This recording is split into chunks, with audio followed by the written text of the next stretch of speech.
حضرت امام حسین رضی اللہ تعالی عنہ جب راستے میں تھے اور حر بن یزید ریاحی مقابلے میں آ گیا اور ان کے ساتھ کوفی بھی تھے، تو اس وقت ان سے مخاطب ہو کر کے کوفیوں سے آپ نے ایک خطبہ ارشاد فرمایا کہ لوگوں، میں تمہیں بتانا چاہتا ہوں کہ میں کیوں یہاں آیا ہوں، میرے آنے کا مقصود کیا ہے۔ سلطنت کے حصول کے لیے حضرت امام حسین نہیں آئے۔ اقبال نے کہا مدعاش سلطنت بودے اگر، خود نہ کر دے با چنی ساما سفر۔ اگر ان کا مقصود سلطنت اور تخت و تاج ہوتا تو وہ اتنے تھوڑے افراد کے ساتھ اور بچوں کے ساتھ یہاں نہ آتے۔ ان کا مقصود یہ نہیں تھا۔ ان کا مقصود کیا تھا اور وہ کیوں آئے تھے، ذرا ان کے کلمات سنیے، اس سے آپ کو فلسفہ شہادت حسین بھی سمجھ میں آئے گا اور امام حسین رضی اللہ تعالی عنہ کے قیام کا مقصد بھی سامنے آئے گا۔ ہم تو یزید کے اس لیے خلاف ہیں کہ اس نے امام حسین رضی اللہ تعالیٰ عنہ کو شہید کیا ہے، وہ قاتل اہل بیت ہے، لیکن جب امام حسین رضی اللہ تعالیٰ عنہ یزید کے مقابلے میں کھڑے ہوئے تھے اس وقت تو وہ قاتل اہل بیت نہیں تھا۔ یہ جرم تو اس کے نامہ سیاہ میں بعد میں آیا۔ جب وہ کھڑے ہوئے تھے تو ان کے نزدیک تو یہ بات نہیں تھی جو ہمارے نزدیک ہے۔ امام حسین رضی اللہ تعالیٰ عنہ، ان کے اعیان و انصار کا قتل کرنا بہت بڑا جرم ہے اور اس وجہ سے بھی ہم یزید کے خلاف ہیں، لیکن اس کی دوسری وجہ وہ ہے جس وجہ سے امام حسین یزید کے خلاف تھے، ہم بھی اسی وجہ سے یزید کے خلاف ہیں۔ اب وہ کیا وجہ تھی جو امام حسین رضی اللہ تعالی عنہ نے بیان فرمائی؟ یہ کوئی مبہم وجہ نہیں ہے کہ زمانے تک پہنچی نہیں ہے۔ یہ الگ بات ہے کہ کربلا کو ایک کہانی اور ایک قصہ بنا کر کے جو ہے وہ لوگوں کے اندر مروج کیا گیا اور اس کی معنویت، اس کی حقیقت اور اس کی مقصدیت پر پردے آ گئے۔ سنو امام حسین رضی اللہ تعالیٰ عنہ نے کیا فرمایا، الا وَإِنَّ هَؤُلَاءِ قَدْ لَازِمُوا طَاعَةَ الشَّيْطَانِ۔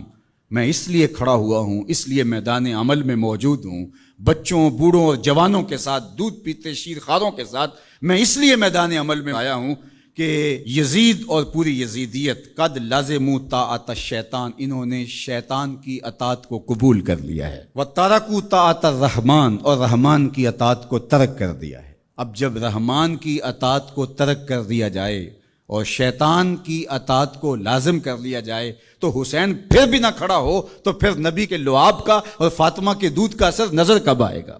اللہ اکبر! اہل بیت کو سفینہ نوح کی مثال قرار دیا اور وہ کشتی ہیں، اور جب طوفان آئیں گے تو کشتی اس وقت کام دے گی۔ اگر کوئی فوج میں بھرتی ہو اور جب جنگ لگے تو اس وقت وہ چھٹی پہ چلا جائے تو یہ سوائے لطیفے کی اور کیا ہو سکتا ہے؟ جب حضور نے اہل بیت کو کشتی قرار دیا تو جب امت پر طوفان آیا اور شیطنت پورے جوبن پر آئی، اگر یہ کشتی آج نہیں کام آنا تھا تو پھر کب کام آنا تھا؟ اس لیے حسین ابن علی کو اس وقت کھڑا ہونا پڑا، اس لیے کہ کشتی نے طوفانوں میں ہی تو کام آنا ہے اور طوفان تو بفر چکے ہیں۔ انہوں نے قد لازموا طاعۃ الشیطان، شیطان کی اطاعت کو لازم کر لیا تھا، وترکوا طاعۃ الرحمن، اور رحمان کی اطاعت کو ترک کر دیا تھا، وَأَظْهَرُ الْفَسَادِ، اور فساد بپا ہو گیا تھا، وَأَطَّلُوا الْحُدُودِ، حدود شرع کو معطل کر دیا گیا ہے، وَأَحَلُّوا حرام اللہ وَحَرَّمُوا حَلَالَهُ، اللہ نے جن چیزوں کو حلال کیا ہے اس نے حرام کر دیا اور جس کو اس نے حرام کیا اس نے اس کو حلال کر دیا۔ اب یہ ہیں یزید کے کرتوت، یہ ہے اس کا عمل۔ تو حضرت امام حسین نے فرمایا مجھے بتاؤ، جب میرے رسول کی شریعت پامال ہو رہی ہو، حلال کو حرام کر دیا جائے، حرام کو حلال کر دیا جائے، حدوں کو معطل کر دیا جائے اور فساد بپا ہو جائے، شیطان کی اطاعت کھلے بندوں کی جائے، رحمان کی اطاعت ترک کر دی جائے، تو جس کے پاس کشتی ہے اس طوفان میں، کیا وہ اب بھی میدان عمل میں نہیں آئے گا؟